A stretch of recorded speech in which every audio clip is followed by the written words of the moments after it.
कहानी की शुरुआत होती है 2 साल पहले मेब्रुक नाम के शांत शहर में, जहां एक बेहद रहस्यमय घटना घटी। सुबह की पहली किरणों के साथ टीचर क्रिस्टीना अपनी क्लास में पहुंची तो हैरान रह गई। पूरा कमरा खाली पड़ा था। सिर्फ एक स्टूडेंट, एलेक्स, चुपचाप अपनी सीट पर बैठा था। जांच करने पर सामने आया कि पिछली रात ठीक 2:17 पर एक अजीब वाकया हुआ था। क्रिस्टीना की क्लास के बाकी 17 बच्चे अचानक अपने अपने घरों से बाहर निकले और अंधेरे में गायब हो गए। सबसे चौंकाने वाली बात यह थी कि हर बच्चा तेजी से दौड़ते हुए दोनों हाथ फैलाकर घर से बाहर निकला, जैसे किसी अदृश्य ताकत ने उन्हें बुलाया हो। घर घर के सिक्योरिटी कैमरों में ये सब रिकॉर्ड हुआ, लेकिन फुटेज में कोई किडनैपर, गाड़ी या किसी इंसान का नामो निशान तक नहीं था। पुलिस ने कई बार क्रिस्टीना और अकेले बच्चे एलेक्स से पूछताछ की, लेकिन दोनों को इस बारे में कुछ भी पता नहीं था। इसे पूरा शहर हिल गया। 1 महीने तक स्कूल बंद रहा। जंगलों से लेकर हर गली तक तलाशी ली गई, मगर बच्चों का कोई सुराग नहीं मिला। जब स्कूल दोबारा खोलने का समय आया तो सबसे पहले टाउन हॉल में बड़ी मीटिंग बुलाई गई। प्रिंसिपल मार्कस ने सबको शांत करने और सच समझाने की कोशिश की, लेकिन भीड़ में गुस्सा उबल रहा था। ज्यादातर लोग क्रिस्टीना पर ही शक कर रहे थे। लोगों की आवाजें गूंज उठीं और किसी ने चिल्लाया कि बच्चों के गायब होने में क्रिस्टीना का ही हाथ है। क्रिस्टीना ने रोते हुए कहा कि वो अपने हर स्टूडेंट से प्यार करती थी, पर गालियों और इल्जामों की बौछार रुकने का नाम नहीं ले रही थी। मार्कस ने बीच बचाव किया तो भीड़ ने उस पर भी आरोप लगाना शुरू कर दिया कि वो क्रिस्टीना का साथी है।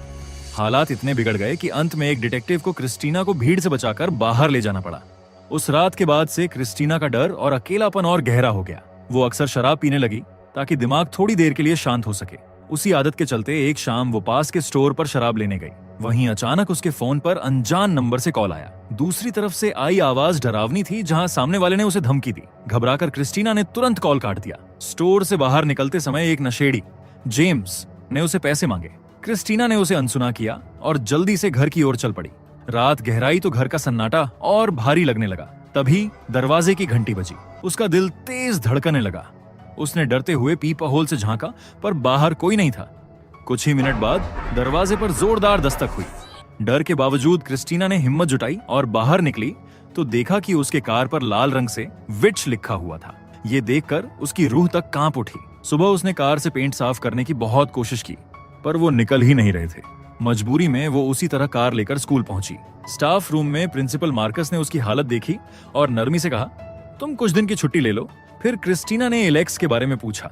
मार्कस ने गहरी सांस ली और जवाब दिया, एलेक्स को दूसरी क्लास में शिफ्ट कर दिया गया है और मुझे नहीं लगता कि तुम्हारा उसे मिलना ठीक होगा। फिर उसने कुछ पुराने वाकये गिनाने शुरू किए। किस तरह क्रिस्टीना कभी बच्चों को उनके घर तक छोड़ाती थी, कभी रोते बच्चों को बार बार गले लगाती थी। तुम अक्सर हद पार कर देती हो, मार्कस ने सख्त लहजे में कहा। ये सुनकर क्रिस्टीना के दिल पर जैसे चोट लगी। वो कुछ कह नहीं पाई। चुपचाप अपनी कार तक गई, दरवाजा बंद किया और फूट फूट कर रो पड़ी। थोड़ा संभलने के बाद उसने हिम्मत जुटाई और पुलिस में रिपोर्ट दर्ज कराई। कार पर लिखे विच और धमकी भरे कॉल दोनों का जिक्र किया। तभी उसकी नजर अचानक अपने एक्स बॉयफ्रेंड पॉल पर पड़ी। उस रात पॉल ने क्रिस्टीना को बार में मिलने का प्रस्ताव दिया। बार की हल्की रोशनी में दोनों पुराने दिनों की तरह बातचीत करने लगे। पॉल ने उसकी चिंता जताई, पर क्रिस्टीना ने कहा कि वो खुद संभाल लेगी। बातों बातों में पॉल ने बताया कि वो और उसकी पत्नी अब अलग हो चुके हैं। काफी देर बाद दोनों क्रिस्टीना के घर पहुंचे और रात एक दूसरे का साथ देते हुए गुजारी। सुबह क्रिस्टीना ने पॉल को घर छोड़ते समय कहा, पुलिस इस केस को उतनी गंभीरता से नहीं ले रही जितनी लेनी चाहिए। उस दोपहर बेचैन क्रिस्टीना स्कूल के पास जाकर बच्चों की बस का इंतजार करने लगी। बस रुकते ही उसने एलेक्स को उतरते देखा और चुपचाप उसका पीछा करते हुए उसके घर तक पहुंच गई।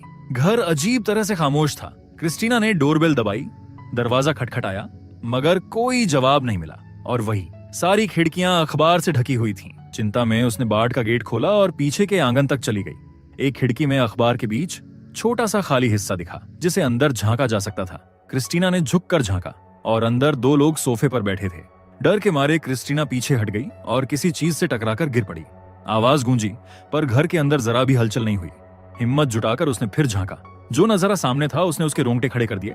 एलेक्स के माता पिता सोफे पर बिल्कुल बुत बने बैठे थे, जैसे किसी ने उन्हें पत्थर की मूर्तियों में बदल दिया हो। कांपते हाथों से क्रिस्टीना ने तुरंत मार्कस को फोन किया और सब कुछ बताया, लेकिन मार्कस ने उल्टा उसे डांट दिया। उस दिन शाम को ग्रोसरी स्टोर में अचानक पॉल की पत्नी डोना ने उस पर हमला कर दिया। डोना को पता चल गया था कि पिछली रात पॉल क्रिस्टीना के साथ था। क्रिस्टीना ने घबराकर समझाने की कोशिश की कि पॉल ने खुद कहा था कि वो अब सिंगल है, लेकिन डोना गुस्से में थी और उस पर शराब उड़ेल दी। तभी बीच में क्लर्क आकर उसे हटाने में कामयाब हुआ। रात को क्रिस्टीना ने भयानक सपना देखा। वो फिर अपनी क्लास में थी। सारे बच्चे डेस्क पर सिर झुकाए बैठे थे। अचानक एलेक्स ने सिर उठाया, लेकिन उसके चेहरे पर डरावना जोकर मेकअप था और वो अजीब भयानक मुस्कान दे रहा था। क्रिस्टीना चीखते हुए जाग गई। जागते ही उसे घर में अजीब आवाजें सुनाई दी। उसने खिड़की से बाहर देखा, पर वहां कुछ भी नहीं था। जैसे ही वो वापस बिस्तर पर लेटी, उसने सीलिंग पर लाल बालों वाली एक डरावनी औरत को देखा, लेकिन अगले ही पल वो औरत गायब हो गई। अगले दिन क्रिस्टीना फिर से एलेक्स का इंतजार करने लगी। जब वो आया तो उसने पहला सवाल पूछा, तुम ठीक हो या नहीं? एलेक्स ने निश्चिंत स्वर में कहा, सब ठीक है, और फिर अचानक वहां से जाने लगा। क्रिस्टीना ने उसका पीछा करने की कोशिश की, लेकिन एलेक्स ने डर से चिल्लाते उसे पीछा करने से मना कर दिया। वो हताश होकर घंटों तक उसके घर के बाहर अपनी कार में बैठी रही और थक कर वहीं सो गई। रात में उसे एक और डरावना अनुभव हुआ। किसी ने उसकी कार का दरवाजा चुपके से खोला और उसके बालों का एक हिस्सा काट लिया। इसी बीच आर्चर, जिसका बेटा उन 17 बच्चों में से एक था, गहरे दुख और बेचैनी में डूबा हुआ था। वो बार बार सिक्योरिटी कैमरों की पुरानी रिकॉर्डिंग देखता और अपने बेटे की याद में काम पर लगातार गलती करता। बार बार पुलिस स्टेशन जाकर नए अपडेट पूछता, लेकिन कैप्टन हर बार वही जवाब देता। आर्चर को शक होने लगा कि क्रिस्टीना कुछ जानती है, पर कैप्टन ने कहा, ऐसा मानने की कोई वजह नहीं है। धीरे धीरे सच सामने आया। वो वही आदमी था जिसने उस दिन स्कूल मीटिंग में सबसे पहले क्रिस्टीना को गालियां दी थी और बाद में क्रिस्टीना की कार पर लाल रंग से विच भी लिखा था। अब दुख इतने गहरे थे कि आर्चर अपने बेटे के कमरे में सोने लगा। एक रात उसे अचानक डरावनी आवाज ने सुनाई दी और वो घबरा कर उठ गया। आवाज का पीछा करते हुए वो सामने के दरवाजे की ओर गया, जो अपने आप धीरे धीरे खुल रहा था। जैसे ही वो बाहर निकला, उसने देखा कि उसका बेटा दौड़ रहा है। आर्चर ने उसे पकड़ने की कोशिश की और उसका पीछा किया, लेकिन जैसे ही वे झाड़ियों से निकले, उसका बेटा अचानक गायब होकर फिर अपने घर के अंदर पहुंच गया। जैसे ही आर्चर घर में वापस गया, उसकी नजर घर के ऊपर एक भयानक दृश्य पर पड़ी। एक बड़ा हथियार लटका हुआ था, जिस पर बड़े अक्षरों में 2:17 लिखा था। घबराया हुआ आर्चर अपने बेटे के कमरे में लौटा और रोते हुए बैठ गया। उसने फुसफुसाकर कहा, मुझे माफ कर दो, मैं अच्छा पिता नहीं बन पाया। तभी अचानक उसका बेटा उसकी ओर मुड़ा और उसका चेहरा धीरे धीरे लाल बालों वाली उसी डरावनी औरत में बदलने लगा। आर्चर चीखते हुए जाग उठा और ये सब सिर्फ एक सपना निकला। सुबह बाहर देखते ही उसकी निगाह जंगल की ओर पड़ी और दिमाग में एक प्लान चमकी। उसने नक्शा उठाया और अपने घर से उस दिशा तक एक सीधी लाइन खींची जिस ओर उसका बेटा भागा था। इसके बाद वो उन बाकी गायब बच्चों के घरों पर गया और उनके सिक्योरिटी फुटेज देखने की कोशिश की। पहले कुछ माता पिता ने इनकार किया, लेकिन एक परिवार मान गया। आर्चर ने हर बच्चे के भागने की दिशा नक्शे पर नोट की। धीरे धीरे कई रेखाएं बनती गईं और सब एक ही जगह आकर मिल रही थी। आर्चर के मन में यकीन हो गया कि यही वो जगह है जहां सभी जवाब छिपे हैं। रास्ते में गैस स्टेशन पर उसने अचानक क्रिस्टीना को देखा और उसे पुकारा। उसी क्षण क्रिस्टीना की नजर सामने पड़ी। मार्कस खून से लथपथ था और बच्चों की तरह दोनों हाथ फैलाए दौड़ता आ रहा था। पलक झपकते ही मार्कस ने उस पर हमला कर दिया और उसका गला दबाने लगा। आर्चर ने दौड़कर रोकने की कोशिश की, मगर मार्कस ने उसे जोर से धक्का देकर गिरा दिया। क्रिस्टीना ने मौका पाते ही दुकान के अंदर भागकर खुद को छुपा लिया, लेकिन मार्कस भी पीछे पीछे अंदर घुस आया। तभी आर्चर ने पीछे से आकर उसे जोरदार किक मारी। गुस्से में तमतमाया मार्कस पलटा और इस बार उसने आर्चर को जमीन पर गिराकर उसका गला दबाने की कोशिश की। अब सीन अचानक कुछ दिन पहले का दिखता है। पॉल एरिया में पेट्रोलिंग कर रहा था जब उसने जेम्स को संदिग्ध तरीके से गली में घूमते देखा। शक होने पर पॉल ने उसका पीछा किया और पाया कि जेम्स एक घर में घुसने की कोशिश कर रहा है। पॉल ने उसे पकड़ने की कोशिश की तो जेम्स तेजी से भाग निकला। पहले पॉल ने कार से पीछा किया, फिर मजबूरन पैदल दौड़ने लगा। अंत में उसने जेम्स को पकड़कर जमीन पर गिराया और हथकड़ी लगा दी। जांच के दौरान पॉल उसकी जेबें देख रहा था कि अचानक एक इस्तेमाल की हुई सुई से उसकी उंगली चुभ गई। गुस्से में पॉल ने जेम्स को जोरदार मुक्का मारा। थोड़ी देर बाद उसने फर्स्ट एड किट लेने के लिए गाड़ी का दरवाजा खोला और देखा कि डैश कैम उसकी सारी हरकत रिकॉर्ड कर चुका है। कैमरे की रिकॉर्डिंग देख पॉल शॉक हो गया। उसने गुस्सा दबाते हुए जेम्स को छोड़ दिया और कहा, अब बराबरी हो गई और शहर छोड़ दो। फिर स्टेशन पहुंचकर कैप्टन को सारी बात बताई। कैप्टन ने बस इतना कहा, अगर जेम्स रिपोर्ट नहीं करेगा तो सब ठीक रहेगा। उस रात पॉल क्रिस्टीना के साथ डेट पर गया। अगली सुबह जब वो घर लौटा तो देखा कि डोना पहले से वहां उसका इंतजार कर रही थी। पॉल का उलझा हुआ चेहरा और अजीब बर्ताव देखकर डोना को सब समझ में आ गया। कुछ देर बाद काम पर पॉल की नजर स्टेशन के बाहर खड़े जेम्स पर पड़ी। गुस्से में उसने जोर से चिल्लाया। जेम्स उसे देखते ही भाग पड़ा। पॉल तुरंत कार में कूदा और पीछा करने लगा, लेकिन इस बार उसने सबसे पहले डैश कैम को डिस्कनेक्ट कर दिया। फिर कहानी जेम्स की तरफ मुड़ती है। जेम्स एक नशे का आदी था और जंगल में टेंट लगाकर रहता था। जब उसके पास नशा खत्म हो जाता तो वो शहर में भटकता, अनलॉक्ड कारों को चेक करता और जो भी कीमती चीज मिलती चुपचाप चुरा कर बेच देता। एक दिन रोज की तरह वो शिकार की तलाश में था, तभी उसकी नजर एलेक्स के घर पर पड़ी। खिड़कियां पूरी तरह बंद थीं और कागज बाहर गिरे पड़े थे। जेम्स को लगा कि घर खाली है। वो दीवार फांद कर पीछे की खिड़की से अंदर घुस गया। घर के अंदर अजीब सन्नाटा था।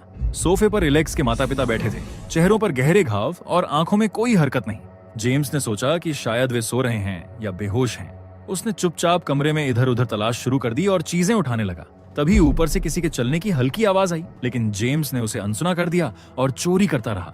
जेम्स ने जल्दी जल्दी कीमती सामान समेटा और निकलने ही वाला था कि अचानक नीचे के बेसमेंट से हल्की सी सरसराहट सुनाई दी। जिज्ञासा और लालच में वो सीढ़ियां उतर गया और वहीं उसकी सांसें थम गईं।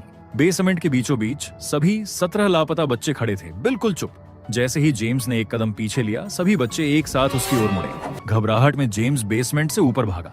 उसने जल्दी से भारी फर्नीचर खिसकाकर दरवाजा बंद कर दिया ताकि कोई बाहर ना आ सके, लेकिन राहत का मौका भी नहीं मिला। सोफे पर निर्जीव बैठे एलेक्स के माता पिता अचानक उठ खड़े हुए और धीरे धीरे उसकी ओर बढ़ने लगे। जेम्स का डर अब चीख में बदल गया। फिर वो किसी तरह दरवाजा खोलकर बाहर भागा और बिना पीछे देखे घर छोड़ दिया। कुछ समय बाद नशे की तलब मिटाने के लिए वो चुराई हुई चीजें बेच रहा था। तभी उसकी नजर अखबार में छपे उस विज्ञापन पर पड़ी थी जहां गायब बच्चों की जानकारी देने पर भारी इनाम का ऐलान था। पैसों के लालच और नशे की चाह में उसने पुलिस को कॉल कर दिया और बेसमेंट में बच्चों के बारे में बताया, लेकिन उसकी टूटी फूटी बातों पर पुलिस को शक हुआ और उन्होंने उसे थाने बुलाया। स्टेशन जाते हुए रास्ते में ही जेम्स पॉल की नजर में आ गया। पॉल ने गुस्से में जोर से चिल्लाया और उसकी तरफ दौड़ा। जेम्स घबराकर जंगल की तरफ भाग गया और अचानक उसे पेड़ों के बीच एक लाल बालों वाली औरत की परछाई दिखी तो वो अपने टेंट में जा छिपा। तभी उसे टेंट के बाहर किसी की परछाई दिखी। जेम्स ने डर और नशे के असर में कांपते हुए सुई से उस पर वार कर दिया, लेकिन सामने पॉल था। पॉल ने झटके में उसे पकड़कर बाहर खींचा और सीधा बंदूक उसकी कनपटी पर तान दी। कांपते हुए जेम्स चिल्लाया, मैं बच्चों का पता जानता हूँ। जेम्स के बताए रास्ते का पीछा करते हुए पॉल सीधा एलेक्स के घर पहुंचा। जेम्स कार में छुपा रहा और धड़कते दिल से देखता रहा कि पॉल ने डोरबेल दबाई। थोड़ी देर बाद दरवाजा धीरे धीरे खुला और कोई अदृश्य ताकत जैसे पॉल को अंदर खींच ले गई। घंटों गुजर गए, रात गहरी होती चली गई। आखिर में पॉल बाहर निकला, लेकिन उसकी चाल अजीब थी, जैसे किसी काले जादू का असर हो, और अचानक गाड़ी की ओर बढ़ने लगा और जानवरों की तरह गुर्राते हुए उसने जेम्स को बाहर घसीटने लगा। जेम्स ने मदद के लिए चिल्लाया, लेकिन किसी ने नहीं सुना और पॉल उसे घर के अंदर खींच ले गया। अब कुछ समय पहले की घटना। मार्कस सुपरमार्केट में था जब क्रिस्टीना का फोन आया। क्रिस्टीना ने घबराकर बताया कि एलेक्स के घर में सब कुछ अजीब लग रहा है और बच्चे के माता पिता का हाल ठीक नहीं है। मार्कस पहले चिल्लाया, लेकिन फिर शांत होकर उसने वादा किया कि वो एलेक्स के माता पिता से खुद बात करेगा और स्थिति को समझेगा। मीटिंग के दिन एलेक्स की चाची ग्लैटिस ऑफिस आई। उसका लाल बाल और डरावना चेहरा वैसे ही थे जैसे क्रिस्टीना और आर्चर ने अपने सपनों में देखे थे। ग्लैटिस ने मार्कस को बोला, एलेक्स के माता पिता बीमार हैं, घर से बाहर नहीं निकल सकते, इसलिए मैं आई हूँ। मार्कस ने उसे बताया, बच्चे की भलाई को लेकर शिकायत आई है, इसलिए जरूरी है कि तुम उसके माता पिता से मिलाओ या तो मजबूरन मुझे पुलिस को इसकी जानकारी देनी पड़ेगी। अगले दिन ग्लैटिस खुद मार्कस के घर आई।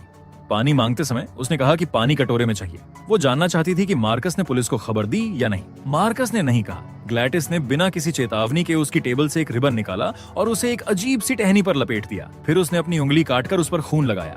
तभी मार्कस का पति पास आया। ग्लैटिस ने उसके बालों का एक गुच्छा काट लिया। मार्कस ने पुलिस को कॉल करने की कोशिश की, लेकिन उसी समय ग्लैटिस ने किसी तरह की घंटी बजा दी। घंटी की आवाज सुनते ही मार्कस ट्रांस में चला गया और फोन उसके हाथ से गिर गया। ग्लैटिस ने टेरी के बाल रिबन वाली टहनी पर लपेटे और टहनी तोड़ दी। अचानक मार्कस ने टेरी को पकड़ लिया और उसका गला दबाना शुरू कर दिया। उसके मुंह से काला गाढ़ा लिक्विड निकल रहा था। फिर मार्कस ने बार बार टेरी के चेहरे पर सिर मारा और उसे मार डाला। अंत में ग्लैटिस ने टहनी को पानी में डालकर ये सब बंद कर दिया। फिर उसने टेरी के बाल हटाकर क्रिस्टीना के बाल उस टहनी पर लपेटे और टहनी को फिर तोड़ दिया। इसे मार्कस क्रिस्टीना के पीछे निकल पड़ा। गैस स्टेशन पर उनकी बीच जोरदार लड़ाई हुई। मार्कस ने आर्चर को गिरा दिया और दुकान के अंदर घुसकर क्रिस्टीना का पीछा करने लगा। क्रिस्टीना ने कर्मचारियों के कमरे में छिपने की कोशिश की, लेकिन दरवाजा बंद था। मार्कस ने उसे कोने में घेर लिया। तभी आर्चर ने साहस जुटाकर फ्रिज से जोर से धक्का दिया। क्रिस्टीना ने मौका पाते ही कार की ओर भागा और जैसे ही कार में बैठी, मार्कस ने खिड़की तोड़कर पीछा किया, लेकिन क्रिस्टीना ने इंजन स्टार्ट किया और तेजी से कार लेकर वहां से निकल गई। तब आर्चर भी बाहर आया और तुरंत उनका पीछा करने लगा। कुछ दूर जाकर उसने देखा कि सड़क पर एक गाड़ी ने मार्कस को टक्कर मार दी थी और मौके पर ही उसकी मौत हो गई। बाद में अस्पताल में आर्चर ने पुलिस को सारी घटना विस्तार से बताई। बाहर निकलते ही उसकी नजर क्रिस्टीना पर पड़ी, जो उसका इंतजार कर रही थी। क्रिस्टीना ने उसे उसकी जान बचाने के लिए थैंक यू बोला। अब आर्चर को यकीन हो गया कि क्रिस्टीना उसके बेटे और अन्य गायब बच्चों के लिए पूरी तरह निर्दोष है। उसने बताया कि मार्कस भी बच्चों की तरह दौड़ रहा था और फिर वो नक्शा दिखाने लगा जिस पर बच्चों के भागने की दिशाएं अंकित थीं। क्रिस्टीना ने तुरंत पहचान लिया। सारे निशान एलेक्स के घर की तरफ इशारा कर रहे थे। अब कहानी फिर पीछे जाती है। एलेक्स बचपन में बहुत शर्मीला और अकेला था। स्कूल के बच्चे उसे अजीब समझते और अक्सर परेशान करते, लेकिन उसके माता पिता हमेशा उसके साथ प्यार और चिंता में भरे रहते। एक दिन उसके माता पिता ने बताया कि उसकी चाची ग्लैटिस कुछ दिन उनके साथ रुकेंगी क्योंकि वो बीमार हैं। रात होते ही ग्लैटिस का आना हुआ। अगली सुबह एलेक्स ने धीरे धीरे उसकी कमरे में झांका तो उसे कमरे में एक लाल रंग की विग पड़ी और एक अजीब सी शाखाओं वाला छोटा पेड़ रखा हुआ दिखा। ग्लैटिस बस वहीं खड़ी थी, घूरती हुई, जैसे वो किसी गुप्त रहस्य को छुपा रही हो। डर के मारे एलेक्स ने झट से दरवाजा बंद कर लिया। स्कूल से लौटने पर उसने देखा कि उसके माता पिता टेबल पर बैठे थे, मगर उनकी आंखों में एक अजीब चमक थी और वे जैसे किसी जादू में फंसे हुए हों। उन्होंने अजीब आवाज में बातें करना शुरू किया, जो सुनकर एलेक्स का डर और बढ़ गया। तभी ग्लैटिस बिल्कुल स्वस्थ दिखती हुई कमरे में आई और बोली, तुम्हारे माता पिता ठीक हैं। डरा हुआ एलेक्स तुरंत पीछे हट गया और पिता के चेहरे पर पानी फेंका, लेकिन उसका उस पर कोई असर नहीं हुआ। गुस्से में ग्लैटिस ने उसे डांटा और बिना खाना दिए कमरे में भेज दिया। अगली सुबह नाश्ते के टेबल पर उसने देखा कि माता पिता की आंखें लाल थीं और वे हिल भी नहीं रहे थे। ग्लैटिस ने धमकी भरे स्वर में कहा, अगर तुम स्कूल में किसी को कुछ बताए तो हाल और बुरा होगा। तभी उसने पानी के कटोरे पर अपनी छोटी सी टहनी तोड़ी। कटोरे के पानी में डालते ही उसके माता पिता को कांटे उठाने पड़ गए। वे बार बार खुद को चेहरे पर मारने लगे। फिर ग्लैटिस ने टहनी कटोरे में फेंकी, तब जाकर उनकी हरकतें रुकी। एलेक्स घबराया हुआ बैठा रहा। ग्लैटिस ने उसकी ओर देखकर कहा, समझ गए, अगर तुमने किसी को कुछ बताया तो इसे भी बुरा होगा। अगले दिन एलेक्स ने देखा कि ग्लैटिस ने सारा फर्नीचर माता पिता के कमरे में डाल दिया था और वो खुद जमीन पर बैठकर अजीब सी रस्में कर रही थी। तब से एलेक्स की जिंदगी पूरी तरह बदल गई। उसे रोज खाना बनाकर अपने माता पिता को खिलाना पड़ता। एक रात एलेक्स ने सुना कि ग्लैटिस उसे बुला रही थी। डर के बावजूद वो उसके कमरे में गया और देखा कि ग्लैटिस बहुत कमजोर हालत में थी। उसने थकान भरे स्वर में बताया कि वो बहुत बीमार है। कुछ दिन उसके माता पिता के कारण वो ठीक लग रही थी, लेकिन अब उसका शरीर भी काम नहीं कर रहा था। ग्लैटिस ने एलेक्स की ओर देखकर कहा, अगर तुम हर क्लासमेट से कोई न कोई चीज लाओगे तो मैं ठीक हो सकती हूँ। अगले दिन जब सभी बच्चे जिम में थे, एलेक्स चुपचाप क्लासरूम गया। उसने बच्चों के पर्सनल कैबिन से नेम टैग चुरा लिए और घर पहुंचकर ग्लैटिस के दरवाजे पर रख दी है। रात को वो अचानक आवाज सुनकर जागा और नीचे गया। उसने देखा कि ग्लैटिस नाम टैग तोड़कर कटोरे में डाल रही थी। उसमें थूक और माचिस की तीलियां डालते हुए वो घंटी बजा रही थी। तभी एलेक्स के सारे क्लासमेट अपने घरों से भागकर उसके घर में घुस आए और अगले दिन ग्लैटिस ने चालाकी से एलेक्स के पिता के चेहरे पर मेकअप लगाया और पुलिस को बताया कि वे स्ट्रोक से ग्रस्त हैं। अब एलेक्स की जिम्मेदारी बढ़ गई। उसे अपने माता पिता और बच्चों दोनों को खाना खिलाना पड़ता। एक दिन स्कूल से लौटते हुए उसने देखा कि पुलिस की कार घर के बाहर खड़ी थी। डर के मारे उसका दिल तेजी से धड़क रहा था। घर के अंदर जाकर देखा तो पॉल और जेम्स अजीब ट्रांस में खड़े थे, उनकी आंखें खाली और शरीर बिल्कुल स्थिर। एलेक्स डर के मारे तुरंत ऊपर भागने लगा, लेकिन ग्लैटिस ने उसे रोक लिया। उसने कहा, वे अगले दिन शहर छोड़ देंगे और तुम उस दरवाजे के पास की नमक की लाइन को पार मत करना। कुछ ही मिनटों बाद क्रिस्टीना और आर्चर एलेक्स के घर के बाहर कार रोककर खड़े हो गए। उन्होंने देखा कि दरवाजा खुला और पॉल बाहर आया। पॉल ने उन्हें हाथ हिलाते हुए इशारा किया और फिर अंदर चला गया। क्रिस्टीना और आर्चर ने उसका पीछा करने का फैसला किया और ये सब एलेक्स ने खिड़की से देख लिया था। लिविंग रूम में पॉल ने एक और इशारा किया। क्रिस्टीना पास आई, लेकिन गलती से उसने नमक की लाइन पर कदम रख दिया। तभी जेम्स ने आर्चर पर हमला कर दिया। आर्चर ने उसे मारना शुरू किया, लेकिन उसका कोई खास असर नहीं हुआ। इसी बीच पॉल क्रिस्टीना के पीछे भागा और रसोई में पहुंच गया।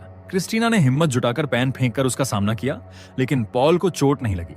वो टेबल पार करते हुए क्रिस्टीना को पकड़ लिया। क्रिस्टीना ने पीलर से उसके चेहरे पर हमला किया, पर उसका कोई असर नहीं हुआ। उधर एलेक्स ने साहस जुटाया और नमक की लाइन पार की। जैसे ही उसने लाइन को पार किया, उसके माता पिता बर्फीले जादू से मुक्त हो गए और उसका पीछा करने लगे। एलेक्स तुरंत अपने कमरे की तरफ भागा और दरवाजा लॉक कर लिया। माता पिता ने दरवाजा तोड़ने की कोशिश की, लेकिन एलेक्स बाथरूम से निकलकर चुपके से ग्लैटिस के कमरे में छिप गया। उसने धीरे धीरे एक टहनी उठाई और अपने खून से उस पर निशान बनाया। इसी बीच आर्चर और जेम्स के बीच भयंकर लड़ाई चल रही थी। अंततः जेम्स बेसमेंट के दरवाजे से गिर पड़ा और आर्चर ने सभी बच्चों को देख लिया। क्रिस्टीना ने पॉल पर हमला किया, उसका बंदूक छीनकर उसकी गर्दन पर गोली मारी, लेकिन पॉल पर कोई असर नहीं हुआ। ये देखकर क्रिस्टीना ने उसे सिर पर गोली मारी, लेकिन इस बार वो ढेर हो गया। फिर क्रिस्टीना ने बेसमेंट की तरफ दौड़ लगाई और वहां गिरे जेम्स को भी मार दिया। हताश आर्चर ने घर में सभी बच्चों में अपने बेटे को ढूंढना शुरू किया। तभी अचानक ग्लैटिस आई और उसके गले से हार खींच लिया। कुछ ही सेकंड बाद आर्चर ने क्रिस्टीना को पीछे से पकड़ लिया और उसका गला दबाने लगा, जबकि ग्लैटिस सब कुछ घूरते हुए देख रही थी। इसी समय एलेक्स ने हिम्मत जुटाई। उसने ग्लैटिस की विग से एक बाल लिया, उसे टहनी पर लपेटकर तोड़ दिया। जैसे ही ये हुआ, बेसमेंट से सारे बच्चे बाहर भागे और ग्लैटिस का पीछा करने लगे। ग्लैटिस तेजी से घर से बाहर भागी और पड़ोसी के घर से गुजरने लगी। बच्चे उसके पीछे दौड़ते हुए खिड़कियां और दरवाजे तोड़ते गए। अंततः एक लड़की ने ग्लैटिस को जमीन पर गिरा दिया। बच्चों ने मिलकर उसके ऊपर चढ़कर उसे हराया और उसका शरीर तोड़ दिया। ग्लैटिस की मौत के साथ ही आर्चर और एलेक्स के माता पिता जादू के प्रभाव से मुक्त हो गए। क्रिस्टीना ऊपर गई और देखा कि एलेक्स अपने माता पिता को गले लगा रहा था। आर्चर ने भी अपने बेटे को गले लगाकर राहत महसूस की। इस घटना के बाद एलेक्स के माता पिता को सुरक्षित इंस्टीट्यूशन में रखा गया और एलेक्स अब अपनी दूसरी चाची के पास रहने लगा। बाकी बच्चे अपने परिवारों के पास लौट गए। लेकिन उनके लिए फिर से बोलने और सामान्य जीवन में लौटना कुछ समय ले गया। और इसी के साथ ये मूवी यही खत्म होती है।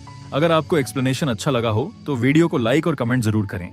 ऐसी ही और मजेदार और अनोखी कहानियों के लिए चैनल को सब्सक्राइब करना ना भूलें।